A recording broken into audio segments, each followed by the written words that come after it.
for the weekend because he knew that it was going to be very, very complicated. No, it wasn't. They'd already decided. Judge, we don't need the weekend off. We don't need it. We can convict him right now. Live on digital media from the vast and spacious VPOD-TV studios in beautiful Oak Brook, Illinois. Filling the gaping hole that CLTV left when they abandoned Oak Brook years ago. It's the Weekly Wrap with your host, broadcasting legend Bruce Wolf, and his trusty sidekick, former Liberty Magazine editor and Breitbart contributor Tim Slagle. This week's very special guest, Arizona Rep, knower of all things election fraud, Mark Finchem. And now, ladies and gentlemen, without further ado, Bruce Wolf. Bruce Wolf and Tim Slagle on the Weekly Wrap. Ow, that hurts, so it must be genuine. You know, that intro that our great staff announcer was doing, it reminded me, because he made a reference there to CLTV, which is non-existent, I guess. But it used to be it was one of the first cable news networks, local ones in Chicago. And years ago, I worked with Steve Dahl. I was his partner, and we had Amy Stone, the beautiful and talented Amy Stone, who later went on to work for Channel 5 and then worked in New York. And she was a sports reporter. She was our sports reporter. And she was working for CLTV at the time. And, of course, I was a shock jock, or a budding shock jock. So I said to her, Amy, we have the shorthand ways in broadcasting in Chicago of referring to various stations, like WBBM we call WBBM, WMAQ we call WIMAC, WLS we call Willis. Do you know, Amy, what we call CLTV? And she said, CLTV. And that's why her career wasn't aborted like mine has been so many times.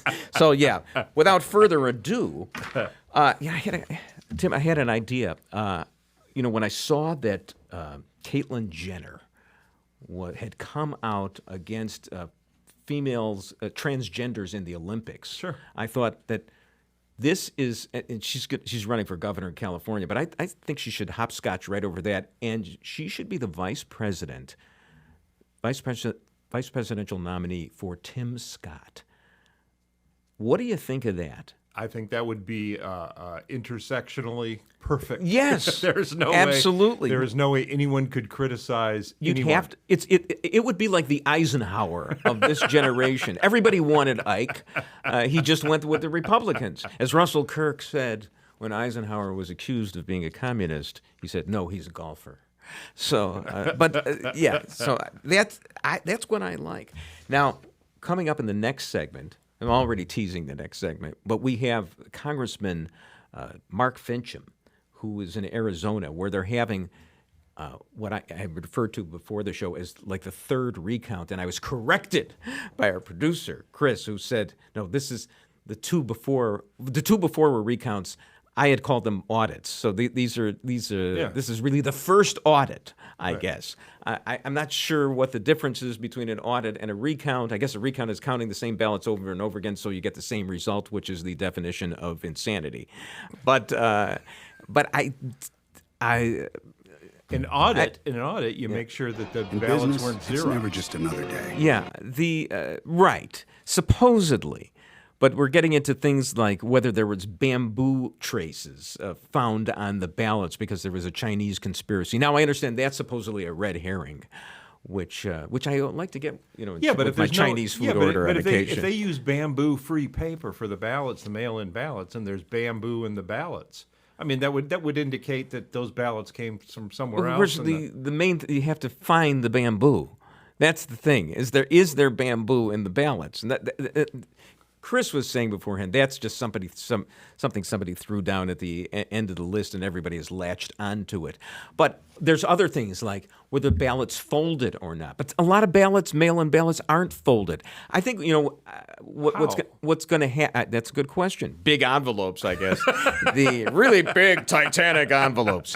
I think that at the end of the day, nobody will be satisfied. We will have to, Juvenal said, who will watch the watcher? So now we've got who will audit the auditors of the auditors, because that's how meta this is becoming right now. I mean, I'm not an expert on auditing. I'm not sure that our congressman guest in the next segment is either, because he's a congressman, he's a politician.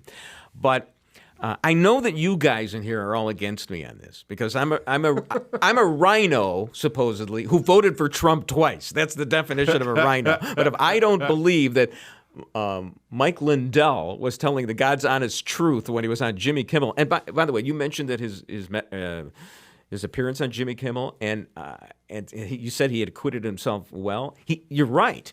He actually came off amazingly. He came off as well. I'm glad you said amazing because when no. I think of him as kind of a nutcase who was calling for the overthrow of the government and saying that Dominion had conspired to overthrow the government as well.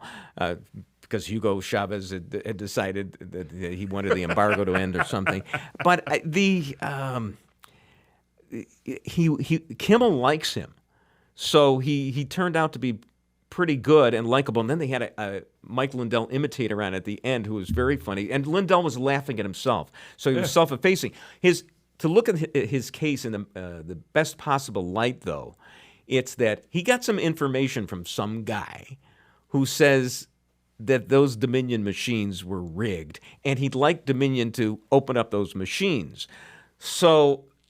But that doesn't mean he's really got anything. But at least it makes him sound not like a total nutcase. Now, I admit I'm biased against Mike Lindell because I was in radio for years and I had to read more MyPillow commercials than anybody. I wanted to stuff my face in a MyPillow pillow. I mean, I still can tell you that you could get anywhere you want to go pillows right now for the price of one. Now he's selling flippers. I don't know if you've... The most comfortable flippers that you've ever... Really? That's what he calls them, flippers. Flippers. Flippers. This is not a Sylvester the Cat thing. That's what it sounds like. I thought my flippers. My flippers. You know what? It'll make the lisping, those with lisps, not feel so bad because they'll be correctly pronouncing it. So when you did radio, you had to do those spots where it's like, oh, last night I slept on my pillow. Oh, yeah, and I have jazz to it tell up. you. Yeah. I have to tell you, I got Right. such a good, you had to do it. Right. Did you ever sleep on one?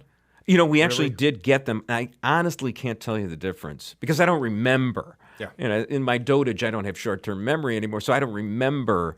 You know, ask me who number 21 was on the 62 Blackhawks. I'll tell you it's Stan Mikita. But I can't tell you whether that my pillow was better. I assume that it is better. I'm sure it's fine. I was so disappointed because they were saying that you never have to flip it because it's always stays cool. It's cool on both sides of the pillow, as Stuart Scott used to say at ESPN. I think the first person that figures out a way to make a pillow that stays cool without flipping it will be a billionaire. Oh, to stays cool. Oh, that is a great. I think Paul Popeil is turning over in his grave right now. Why didn't I think of that? What's his name? Paul? I'm just making that up. Ron Popeil. Paul Popeil. I'm conflating him with Paul Popovich, who was the second baseman for the Cubs. Or maybe Paul.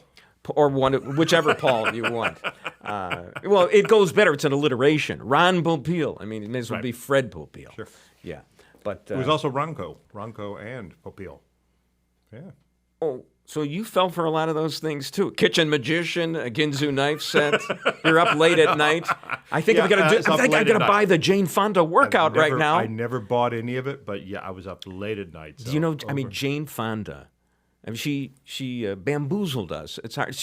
I think it was her payback because she was bamboozled by the Viet Cong. They marched her around some Potemkin village or whatever. She'll check her for bamboo splinters. There you go. And excuse me.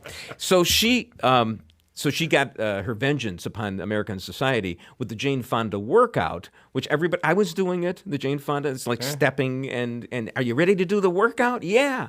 And because I want to make love to Barbarella, even though she's 30 years past that, and now she's 70 years past it. But it turned out that she had work done. She had work. I mean, you can't have work done and say, I've sculpted this body doing the workout. So it should have been the Jane Fonda work done. And hi-oh. And then she marries Ted Turner for a while, and she's doing the tomahawk chop in Atlanta. I remember that. And when are we getting rid of the Atlanta Braves and the tomahawk chop? We're getting rid of the Cleveland Indians. We got to get rid of the Blackhawks. because you can't pull a guy's sweater over his head and pummel him. That's, reinforcing the stereotypes. You were lied to. Stuff. You were lied to, and you were hurt. I don't really like it when they lead me down the garden path like that at 3:00 in the morning when you're most vulnerable. She's with the Viet Cong. Why would you have trusted her in the first place? I did. I trust. You know why? Because she was pretty. Yeah. That's why. Yep.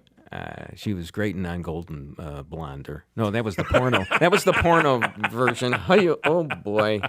I'm conflating a lot of stuff here today. Well, it's because of the open that we had about CLTV. That put me in the right frame of mind here.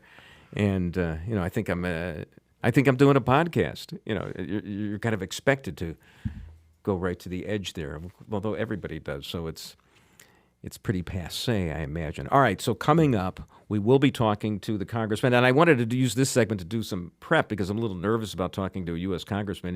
He got elected for some reason, and it's probably because he can snow a guy like me, who's just a little old country lawyer. Or tampered with Dominion machines. Tampering. I mean, and he's going to, and he's bamboo ballots, and he believes in the most far-fetched things. And later, when this all blows up, they're going to look back at Bruce Wolf and how he just cratered to this crazy congressman. And so, get ready for me to get whooped here. You better help out here. But you're on the other side. On the other side. You actually believe that Dominion is run by Hugo Chavez, right? No, I think there's irregularities in the election. Yeah, but not enough to change the vote count. It's only 13,000. I don't think so.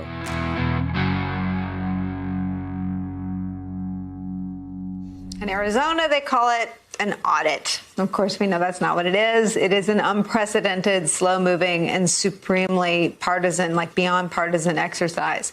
The backward search for proof to support a conspiracy theory they've already accepted as fact. So far, they've reportedly hand-counted about 500,000 of the 2.1 million ballots cast in Maricopa County. But this weekend, they have to pause. They have to pack everything up and temporarily vacate the stadium they're using because the venue is it's hosting high school graduations next week. But after those graduations are over, the so-called auditors will come back with their boxes, looking for bamboo, continue their never-ending search for watermarks, those bamboo fibers. It's a bizarre situation, summed up perfectly last night by my colleague Rachel Maddow. What could go wrong? I mean, that's a totally normal and professional thing to do, right? Already, the Twitter account for the audit, run by an uncertified, totally inexperienced conspiracy theorist-led bunch of Trump partisans, is claiming that they've uncovered significant discrepancies as they unbox and then rebox the ballots that they will soon unbox again. Oh, you're finding discrepancies. What an unexpected turn of events. Bruce Wolf and Tim Slagle on the weekly wrap. And actually, Rachel Maddow should be comfortable with conspiracy theories. She put one forth for about 2.5 years called the Russian conspiracy theory. She was even taken to task by Eric Wemple, who is the liberal media columnist for the Washington Post, and he ripped her a new partner here, I guess. Well, she actually had Trump's tax returns. Do you remember that? Yes. That was the biggest disappointment since Al Capone's vault. That's right. Geraldo was thinking of switching over to MSNBC, too. Well, we are joined right now, and we appreciate the State Representative Mark Finchem of Arizona for being on with us. Thanks for coming on the show. It's a pleasure. Thanks for having me. So do you agree with Nicole Wallace's name-calling here that this is a partisan audit? Actually, I don't even have problems with partisanship. I'm an attorney. We understand that the best route to the truth is having partisans on both sides, and the jury decides. What do you think? Yeah, well, there's a whole bunch of stuff to unpack there. That, frankly, the whole thing is a steaming garbage heap of a television opinion channel that masquerades as a news channel. What I got a real chuckle out of is the whole conspiracy theory thing. They're promoting a conspiracy theory that has already been debunked by by CISA that we had a fraud-free election. So if you're going to promote that conspiracy theory, and you're not going to give credit to the Democrats who were involved in the Arizona audit program, that tells me that you are so divorced from fact that you are now living in fantasy land, girl. Well, here's the thing. I mean, and of course, you're going to call me a rhino here, and even though I voted for Trump twice, I really am a man without a country or a statesman. But look, I didn't mind that President Obama, when he started his career, he challenged the signatures of an old black state senator, state representative named Alice Palmer, which was considered not cricket at the time. And he won that challenge. So, yes, by all means, if the Democrats can do it, it's the American way. Challenge the signatures. The question is this really a bona fide audit? You had President Trump the other day saying that files were deleted. Then you had the Maricopa County treasurer or whatever, a county board member saying, and a Republican saying, no, they're right here. And so the problem is, even if we find some fraud, we seem like we're overstating the case. Well, I don't think that that's correct. First of all, let's start with the letter that the Senate sent to the Maricopa County Board of Supervisors. And quite frankly, I am very challenged by their behavior. If we go back to December 14th, they said, hey, we want a transparent process. We acknowledge that there's a need for a forensic audit, and we'll be cooperative. As soon as they received a subpoena, they lawyered up, and they have been anything but cooperative. In fact, they have fought the Senate every step of the way. And they launched this rather bizarre attempt to try and preempt the Senate by doing their own audit.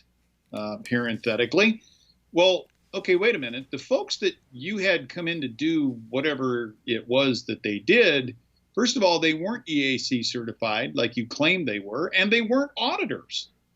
And whatever they did to examine equipment, they're the very people that installed the equipment and then certified it the first time. So last time I checked, there's this thing called an arm's length transaction. I mean, for example, you say you're a lawyer.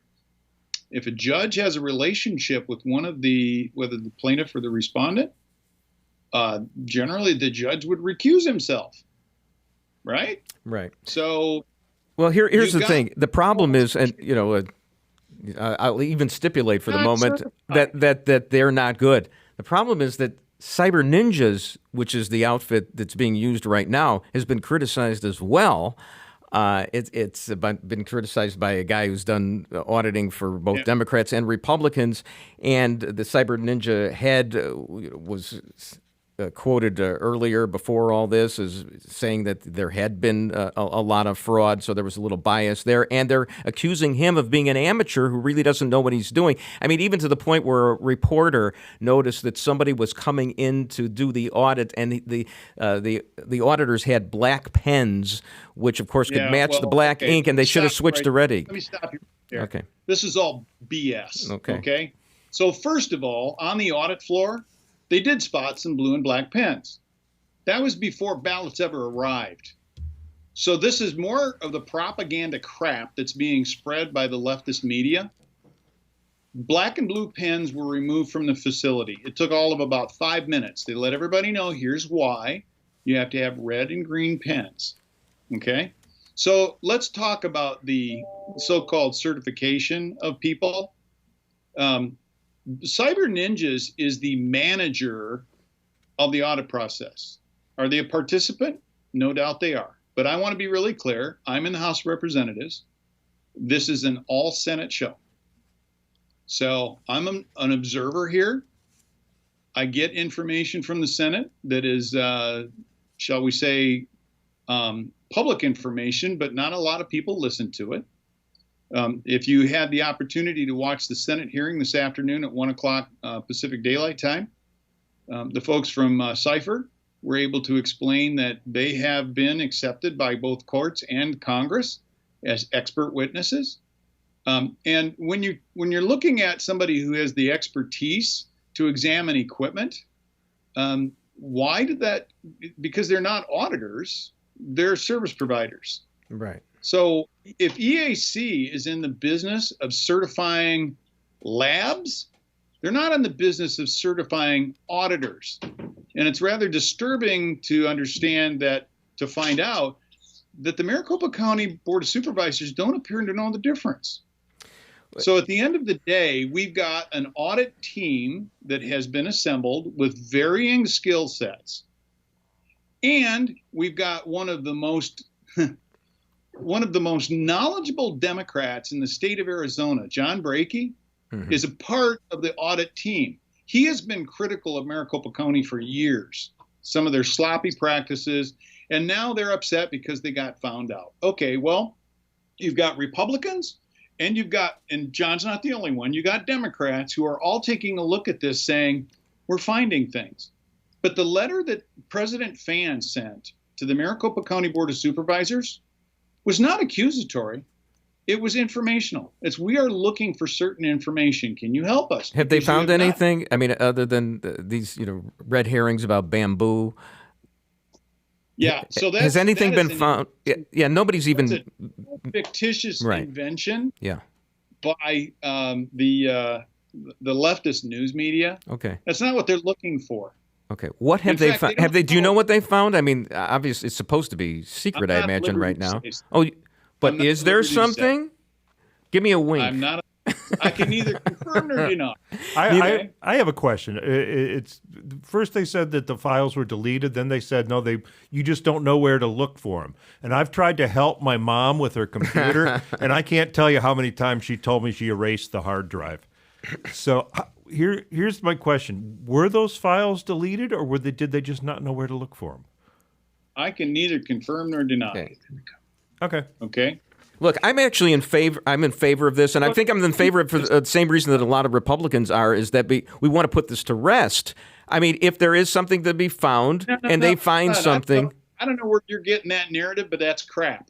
Why is that? The people in this state want an audit, not to try and overturn something. They want to know what happened.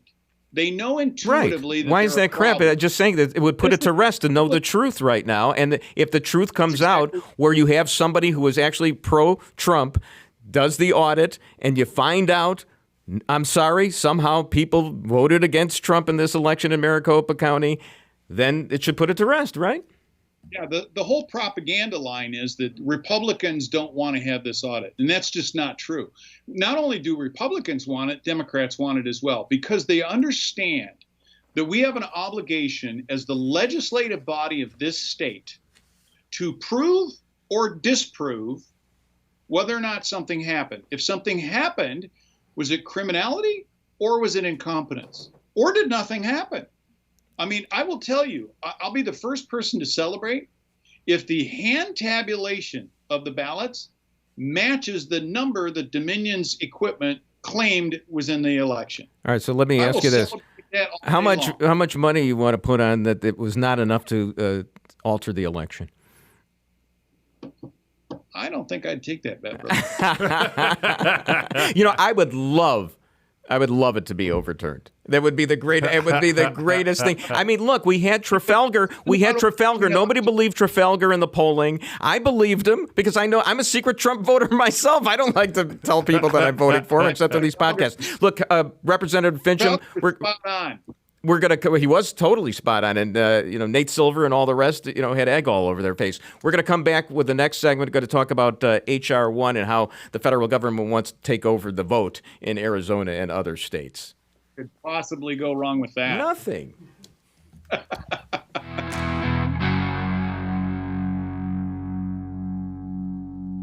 Perhaps the stupidest election-related story is currently taking place in Arizona, where Republicans have been trying to relitigate the presidential election by recounting all the ballots in the state's most populous county.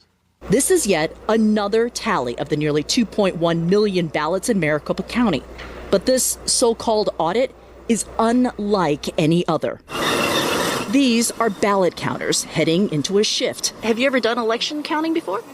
No, but there's nothing to it. It's pretty obvious.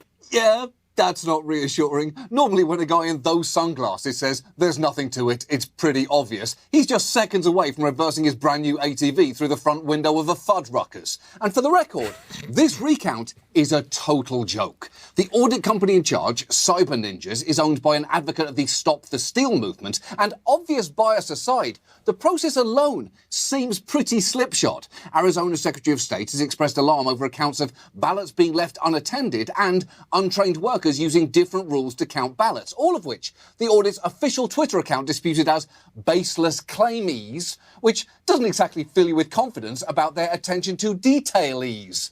And it is genuinely insane to swoop into a county that, remember, has already done multiple audits of its election count, finding no evidence of fraud. Bruce Wolf and Tim Slagle on the Weekly Wrap. I'm biased against John Oliver because of the British accent, so I'll take the sunglasses. Here's the problem. We're joined back for another segment by Representative Fincham of Arizona, and here's one of the problems, though.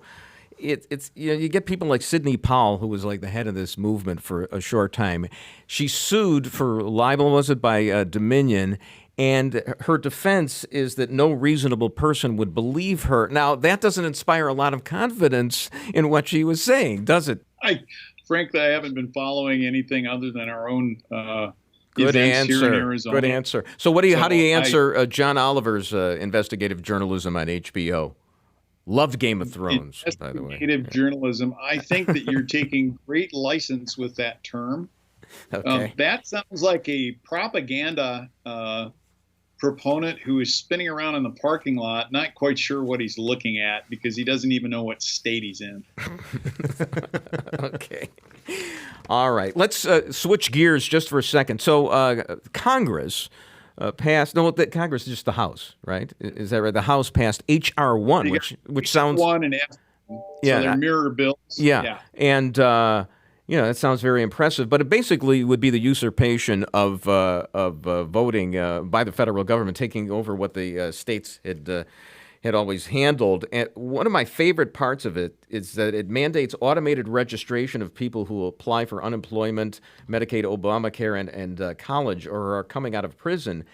And the bill's authors expect this to register. They expect it to register non-citizens because they've created a safe harbor against prosecution of non-citizens who report that they have been erroneously registered. I got that from National Review, but that's funny because so they're admitting that they're going to have non-citizens registering to vote, and they're going to try to protect them. That's just one of the sins of this bill. I think they could solve the border problem if we just mailed voter registrations to the people in Honduras. Okay. Representative Fincham? Oh, wait a minute. There's an idea. If we mail them directly to the people all over the world who want to come here, then they can save money and we can save public funds on not having to pay for law enforcement to try and catch them. Well, that's called foreign aid, I guess. That's what we would do, be de facto foreign aid. Well, the Democrats have been pushing this "we are a citizen of the world" crap now for what, 5 or 6 years? Oh, I can go back to Norman Cousins, I think. One World. It's probably on your bookshelf, Norman Cousins' book. But so they're going to wipe out state laws allowing voters to be checked against a pre-existing list of registrations. My favorite thing was the animosity towards the Florida voting law. You're allowed to bring water to voters. It's just that it has to be for everybody, and you can't have somebody in an NRA T-shirt or in an Antifa T-shirt coming up to you because that's intimidation. What happened to us honoring people's safe spaces like in college? But in the voting line, you can be harassed, except when it favors the other side. Well, I can't comment on that, but I will comment on HR1. Okay. If so, HR1 is probably that is the assembly of every possible fraud measure that Joe Biden and his team could think of. Now, don't forget, he's the one who said, we have assembled the best fraud team available. That's a little bit of license. But, okay, we'll take you at your word there, Joe. The things that they are promoting here, and I'm really glad that I think it was the Indiana Attorney General, and he's got, 21, 22, 23 attorneys generals from around the country have already signed on to a letter notifying Congress that everything that you're proposing in here is actually patently unconstitutional, and we will fight you. Now, you mentioned the Secretary of State's race. One of the problems that we have here in Arizona is our Democrat Secretary of State has an appetite for entering into consent decrees from friendly lawsuits by leftists. She's made no bones about it. In fact, she's rather proud of it. She's even become, I think, I don't know if she's a paid contributor on MSNBC or not, but she's on there enough to probably draw a paycheck. At the end of the day, you know, we've got Democrats here in the Arizona House keep telling us, and the Senate for that matter, reminding us that, you know, there's this thing called the Supremacy Clause. I'm pretty sure that they don't really know what it says, but it sounds really cool when they say it on the floor.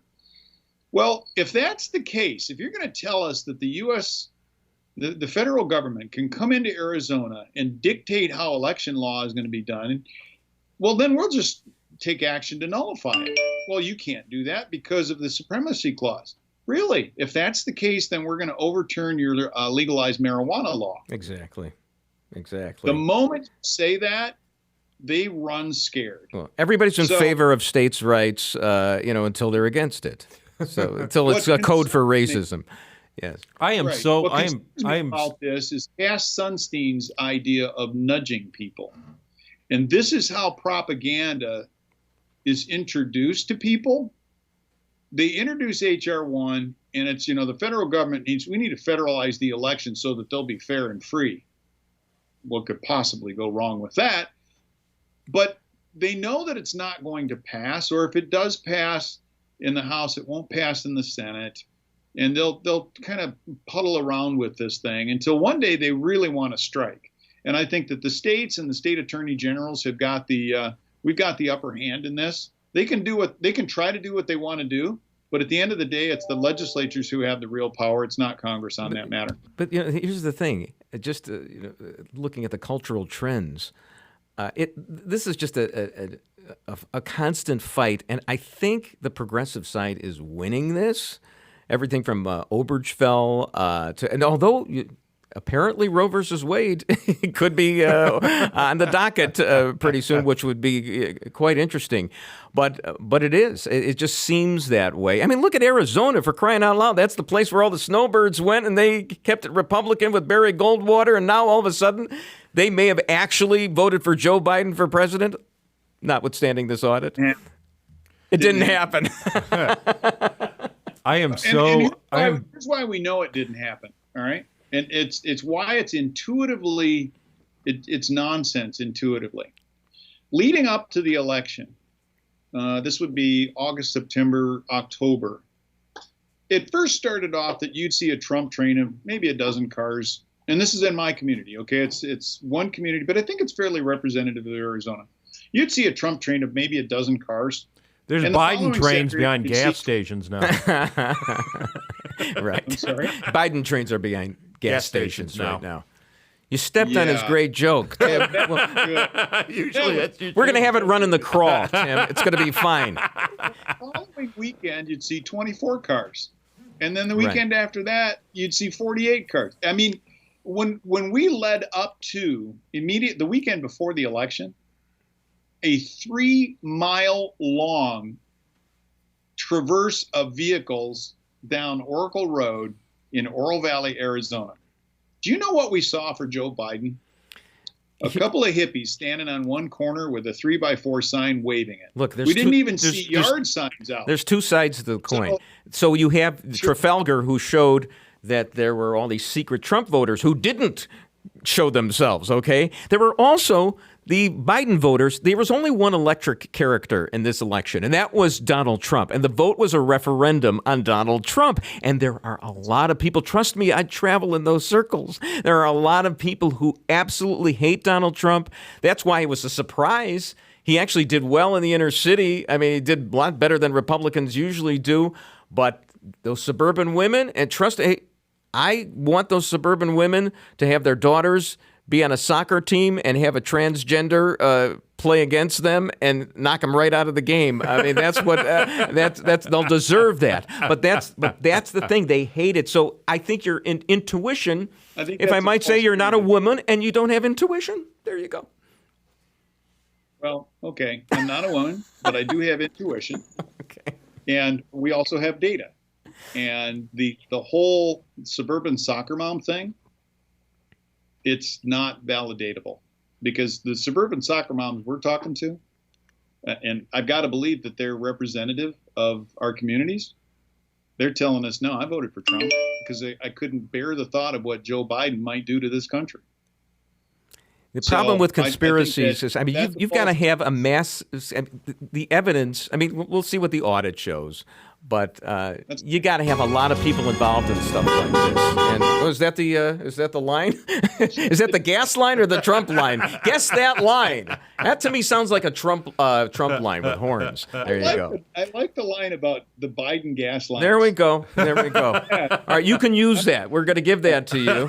You can use that in your race for Secretary of State. Thank you so much for joining us. We appreciate this, State Representative Fincham. Good luck to you. Thank you so much. Well, if people want to know more about me, they can visit votefincham.com. There we go. Thank you so much. Thanks, Mark. Thank you. And we won't step on your line anymore, Tim. As a matter of fact, the camera will be on you and not on me. We'll come back with another segment.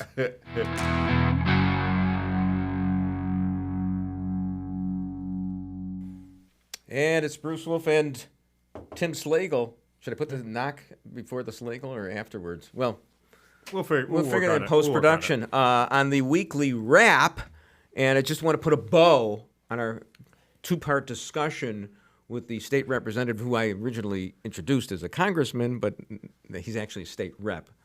Very nice guy, talking to him just before, Mark Finchem of Arizona.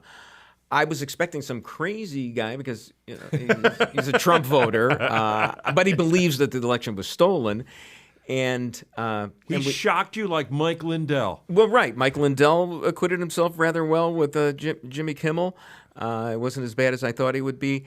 And this guy, we're interviewing him, and I think he was in his rec room or his basement, and he had a bunch of books in the back. And before we had him on, I asked him to warm him up to just take some of the books out. And, you know, I was hoping for like one of the great books of the Western world, you know, Sophocles or Aristotle, yes, The Wealth of Nations, something like that. Instead, what was the list of books that he had there? I wasn't there for that segment. You weren't, right. I think I was afraid that one of them was going to be Mein Kampf, but it wasn't. No, the guy didn't come off as a crazy. It's difficult. It's an uphill climb that they're going to have in Arizona. And as I say, I'd love nothing more than to see this election overturned. In any event, I tried to get this in. I am so in favor of voter ID. I cannot tell you how, you know, people say, well, it's going to be hard. It's another hurdle that you have to pass in order to vote. There are no hurdles to pass. Exactly. I want hurdles. You know, that's my thing. I want anyone that's going to vote to have to spend 3 hours at the Department of Motor Vehicles. Well, it's a privilege, not a right. That's my view. And I'm very old school. It's like if you're not willing to do this to vote. At one point, I had joked that we ought to be able to vote for president while we're voting on American Idol online, just to have the presidential race at the same time. No, I mean it's horrible. And there have been studies that show that there is no voter suppression, because if the people are interested in the election, they're coming out to vote. And there really hasn't been any suppression. But the Democrats, no, but that's what they want. I think some people want that. I think some people would like. We're opening the phone lines now. Dial if you want Donald Trump, dial 1-800, and if you want, right, that would be the easiest. And we would get what we deserve. President Kardashian. Sure. So switching gears just here for a moment, I try to, on every show, rip my former employer, Channel 5, because they didn't want me. Actually, they were right not to want me. I'm, I know the great books of the Western world. They're Channel 5, news, weather, traffic. What do you need traffic for? I was a traffic reporter for them. What do you need it for? Nobody has a TV set in their car. And even if now, you certainly don't need it at all because you got the GPS. So they're obsolete, and I like to kick somebody who's down. So let's go to this report. I actually know Marion Brooks. I really like her. Let's go to the intro on this report that she had on Channel 5 in their race segment. Oh, yes. And the recent protests nationwide have put the spotlight on systemic racism in America. George Floyd's tragic interaction with police has also demonstrated the importance of a conversation that is happening in many black homes. NBC5's Christian Farr continues our Race in Chicago series with a story about something that is simply called the talk. And this is simply the called talk bias. really is a survival. No, we don't need that part. While there seems to be an acknowledgement. No, well, that's okay. We'll get to that part. Sorry about that. Did you notice she just said systemic racism as if it's a given? Yeah. That's not like alleged. There's an issue in this country whether systemic racism actually exists, but she just said it. Oh, systemic racism. It's there. It's not necessarily there. And if you're a journalist, you got to give both sides, whether there is or there isn't. But they just say that it's there because Lester Holt, the head, who's like her boss, I think she has to genuflect before Lester Holt. Lester Dolt, I like to call him. He said recently, we don't have to give all the sides of stories anymore, especially if it's crazy. You don't have to say that the sun rose in the east. Well, this is not a given like the sun rising in the east. This is contentious. And if you're a journalist, you don't automatically say that there's something called systemic racism. And the whole thing about the George Floyd tragedy, aside from the guy with the knee being white and the neck being black, what is the evidence that there was anything racial? There was nothing racial, and Keith Ellison, who's one of the most radical people in the country and is the Attorney General of Minnesota, would have alleged racism. Hey, they threw in the kitchen sink. They had 2 counts of murder, which I still don't get it. Well, the jury was out for 4 hours on that. 4 hours they were out. The judge had let them off for the weekend because he knew that it was going to be very, very complicated. No, it wasn't. They'd already decided, Judge, we don't need the weekend off. We don't need it. We can convict them right now. Yeah, well, they could hear the lighters flicking in the streets of Minneapolis. Oh yeah, no intimidation whatsoever. But here's the thing. So she intros this story done by Christian Farr, and this was what ticked me off because I saw that he was nominated for a Lissagore Award. You know what a Lissagore Award is? It should be called the Liberal Awards. I mean, they're journalism awards named for Peter Lissagore, and they are so biased. It's ridiculous. So this Christian Farr did not win a Lissagore for this, but he did win for best news personality. And he does this story about the talk. You know what the talk is. Yeah. Right. So we know it's black fathers give it to their sons. Don't bring a knife out when the police stop you. Something like that. I think they should play that Chris Rock clip. It's how not to get beat by the police. Okay. So that should be de rigueur in the schools. Anyway, he does this report and it's like 3 minutes and 36 seconds, and it's all about the talk and how you got to watch out for the police, and it mentions George Floyd. It's all part of this systemic racism that she introduced the piece as. And then finally, I think it's about the 3:10 mark. You get, the obligatory other side of the story for 10 seconds wrapped, and then a rebuttal after that. So here it is. The talk really is a survival lesson. And while there seems to be an acknowledgement of systemic racism in this country, Dr. Towns says there is pushback from those who do not believe it exists. We've had the first black president. We've had these sort of monumental sort of achievements, yet we somehow still seem to slide back. And so the talk becomes incredibly important. So here's the problem. That's not the other side of the story. Yeah, part of it is that, we elected Obama. Does that mean we don't have systemic racism? But if you really wanted to get into police action whatsoever, you would have had something like, and something that would have been worthy of an award, not the dumb Lissagore. You would have had something like, well, did you know that Professor Roland Fryer, who's black and as a Harvard economics professor, found that the police do not employ lethal force disproportionately against black people, do not do that. And then he did say, well, but I think my research shows that they do employ non-lethal force disproportionately against black. And he inferred from that the cops know that they can't get away with murdering black people because every single one of those will be on television nationally, but they can get away with roughing up black kids and whatever. And he said, and that's why you have the talk. Okay, so this would have fit right in here. Then, of course, you know Heather McDonald. She wrote The War on Cops, and she's very pro-police. She sent an email to Professor Fryer, and she said, in your research, did you, of non-lethal force used on blacks, did you itemize and account for the use, the resistance by the perpetrators in any of these incidents? Were they resisting arrest? And he said no. Well, that's a big no, because if you don't show, if you have people resisting, of course there's going to be force used by the police. The question would be whether it was excessive force, and there is no data that shows that they disproportionately used excessive force. But you'd have to have all that stuff in this piece to show that basically there isn't systemic racism by the cops, which we've accepted as a given right at the beginning of this piece. And this is journalism? I mean, I can understand you having a side to this. This is why I said, we should have Tim Scott as the president of the United States, because he actually was stopped by the cops about 7 times in his life, and he wasn't a perpetrator. So it does happen, but it's not part of a systemic thing in society. And how do we fight all this? I just don't get it. I have no idea, because it's people that are opposed to it are considered loony. They're considered, denialists, white supremacists. Yeah. Well, here for a commentary on this, a quick commentary we have. We talked to Joan Esposito last time, and I thought, why don't we have Dick Kay on, because he's also from Channel 5, WCPT, like Joan. Let's have him on. And we tried to get him on, and the problem was he died.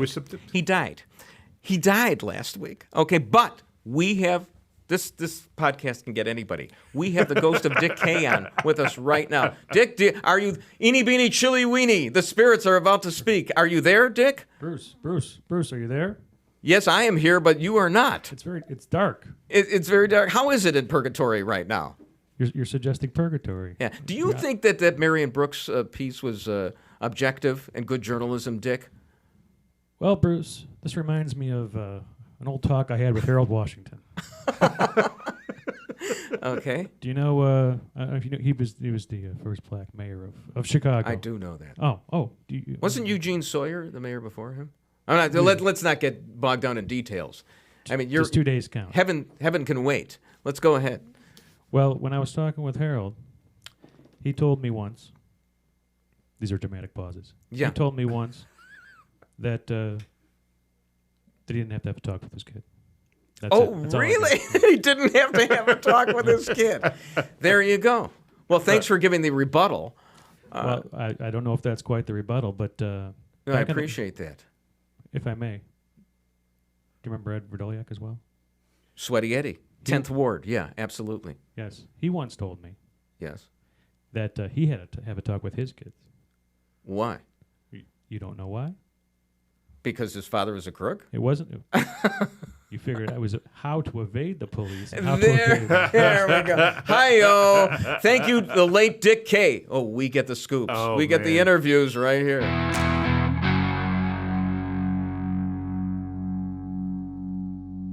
Hi, I'm Bruce Wolf, and this is My World. Remember when you could go to the ballpark and watch Mark McGwire and Sammy Sosa hit them out during batting practice? Well, McGwire has retired, and Sammy can't be trusted. But this week, you could have gone to Olympia Fields and seen a murderer's row of golf talent hitting him where you ain't ever going to. And sure, people watch for the aesthetic pleasure, but there's a practical side, too. We all think we're going to learn something by watching their swings. Gee, I wonder if Tiger thinks the same swing thought I do. Pull the blinds down, then whoosh, extension, not tension. Don't forget the finish. Park the car in the garage, Gary Player once said. Hold the club like a bird. All those images turn the golf swing into a picture puzzle for us. But these guys, they don't look like they're thinking of anything. They're just doing it. Oh, well, if I can't learn any golf by watching them, maybe I can learn golf announcing. I feel like Where's Waldo? And I am Waldo in this picture. This is the old, I'm going to have milk pour out of the newspaper trick that Steve Williams does very well. And Tiger finds much delight in. I will now yell, "You to man," in the middle of Tiger's backswing, Patrick. You to man. All right, Tiger, only one more shot here. Other people would like a chance, please. If Woody Allen ever remakes Zelig, he can use that tape. But I think Tom Watson would rather have Gary McCord back announcing the Masters than me. I'm Bruce Wolf. And I am Bruce Wolf. Ow. I've knocked my fingers are hurting. Along with Tim Slagle on the Weekly Rep. For those who are just listening to this, the visually impaired, I was actually standing behind Tiger Woods that was at that time. And he did not hear me. I actually have interviewed him a couple of times. And his wife took a 3-iron to me. It was fine. So that's a little bit about me. Basically, I'm doing the same darn. Boy, I talk awfully fast. He's actually got a 3-iron for one of his legs now, doesn't he? Exactly. Yeah. Or he had that 3-iron inexplicably pressing on the accelerator going downhill at 50 miles an hour. Nobody really knows what exactly was going on with Tiger. I think he just wanted to beg out of the Masters. He didn't want to play. I don't have any game. So we know all about me. Tim, what about you? Who the heck are you? I'm a comedian. I moved to Chicago in 1986 to become a star. Yeah, and what happened when that didn't pan out? Then I ended up on the Weekly Rap. Exactly. So did I. To me, stand-up comedy is frightening. As I said in our last show, I wanted Donald Trump to pardon Louis C.K. because he's just so important to America. Sure, he hurt no one but himself. Yeah. Speaking of pardons, I was wondering what Rod Blagojevich is doing right now. Remember, he was supposed to be. We didn't mention this in the last show, did we? He has a podcast. He has a podcast? Yeah. Lightning Rod. Remember when he got out of jail? It was going to be. And I'm always grateful to Blagojevich because every time I pass through an iPass thing, I still think the sign should say courtesy of Rod Blagojevich, and that script handwriting, which went across the entire span of the tollway because he's got such a long name. But he gets out of jail and he thinks he's going to be. He's going to arrive. He's going to get mornings on WLS or whatever, and then the pandemic hits, and I think he's probably the biggest victim. Bruce, I'm the biggest victim of the pandemic. I still remember the day he resigned for governor. I was on the tollway, and they were already pulling those signs down. They had those signs down within an hour. But they can't fix a pothole. It takes them all summer to fix a pothole. What I loved was his farewell, and he couldn't say goodbye. So he had this farewell press conference, and God bless Chuck Gowdy of Channel 7, because he goes up to Patty. Her husband is going away ostensibly for 14 years. I think what was that? Was that the sentence? I can't remember. Judge Zagel wanted to give him life, but Pam Zeckman's ex-husband, by the way, little known fact. So he goes up to Patty and he says, "Will you wait for him?" Which I thought was I always thought I was a shock jock, but Chuck Gowdy, straight-faced, asking that, it was in such bad taste. Will you wait for him? And Patty, by the way, looked fetching, absolutely fetching for the sentencing. Oh my God. She killed. It didn't help him at all. But anyway, Rod, he has his last press conference, and he didn't want it to end because he's going to jail after this. And he kept it going. And we were playing the pap smear drinking game during it because every time that he mentioned that he had provided pap smears for the women of the state of Illinois, we hoisted one in honor of Rod. And he must have said it about 10 times. Pap blue ribbon smears. There we go. But he was... So I feel sorry because he was the greatest victim of. Did the pandemic hurt the comedy club circuit? Oh God, yeah. A lot of clubs closed. I mean, were you still doing it? So well, yeah, I didn't. I'm not gonna. I got it. That's all I know. Oh, okay. I mean, is it tough to do a Zoom? Is it tough to do a Zoom comedy sketch? Yeah, I tried to do the Zoom shows. I just did not like it. But it's hard to get the hecklers interested. Well, it's not just that. It's the acoustics of a comedy club are really important to how you and the laughter coming back to where you hit the punchlines or how long you take the pauses. It's like drawing a bow on a violin, and it's like the Zoom shows is like trying to play a symphony on a Casio. It just Now, I've stood in front of crowds like intro comics, and you can't really. Can you see the audience?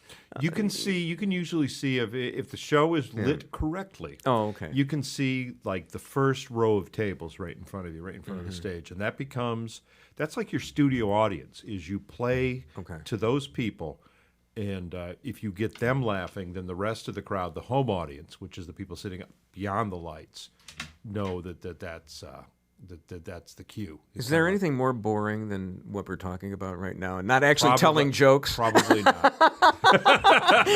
I mean, you suck! Don't give me your theory of comedy. First, can I ask you a question? Yes. I first heard you on Brandmeier's show, I believe. Mm-hmm. Is that how you got your start? How did you get your start? No, I gave Johnny his start. Okay, and I love that. No, you know what? Johnny's first broadcast was from my law office. Okay, now the world goes totally around. I'm back as a lawyer now in an even smaller office, my upstairs bedroom. But because you can do that via Zoom. But no, I was at the Loop before Johnny. I was one of the pieces in place there. But then he came there. I mean, I had a rich and storied history. I did a thing called Athletes' Feats on WXRT, and this is how long ago that was. After I did it, Bob Verdi of the Tribune did it for 20 years, and he hasn't done it in 20 years. So that's how long ago I did Athletes' Feats. What was Athletes' Feats? Is this? It was just like a 2-minute twice a week. Well, it got up to like 5 days a week. I would do. I was on with Terry Hemmert when she was a baby. What does Terry Hemmert know about sports? Does she know more than Tim Slagle? I guess that's here's the thing. I have always fit in well with people who don't know anything about sports because I know this much more than they do. Maybe women's softball. She looks like she's played a little women's softball. All right, you want to go there, man? Okay. I mean, you think we're going to overturn Obergefell? We're not. Okay, get with the culture. All right. There you go. All right. So that's a little bit, So XRT, pardon me, XRT. I don't remember that at all. So you were there before Johnny. Who were you on with at the Loop? I was on with Buzz Kilman one time on a Friday.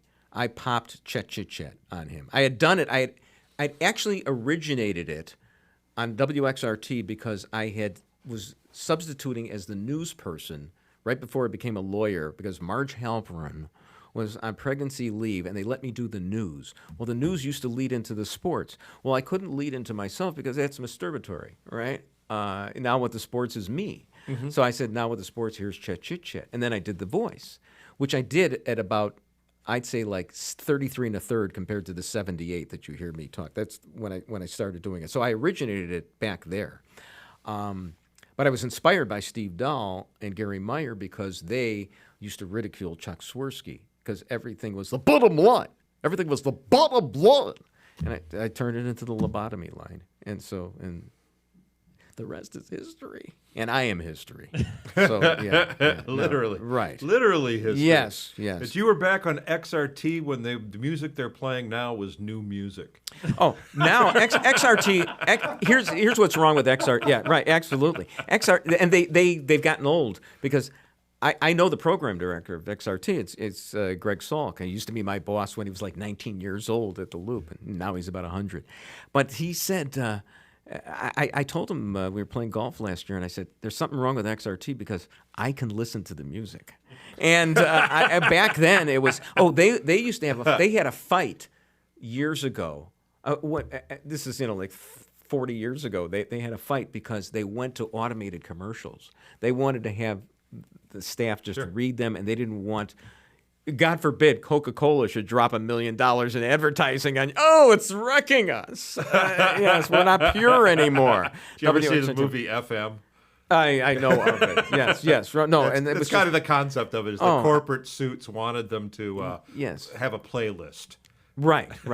So and the notion that and they felt like they were sellouts once they did that. And of course what the funny thing is that it's basically a radical radio station. And here am I. I was conservative back then too, but I was doing the sports. But you always had to be careful. And I've always had to be careful wherever I've worked because they're all basically, like I worked for Fox, and everybody thinks, Fox, it's conservative. Not Fox Local. No. Fox Local in the the national network used to call the Fox Chicago station the gay station because there were so many gay people in charge. And it was, you know, it was. I mean, that I don't want to stereotype it as that, but it certainly wasn't the conservative station. And so you always had to be careful. When I went to Channel 5, here's one thing that happened to me on Channel 5.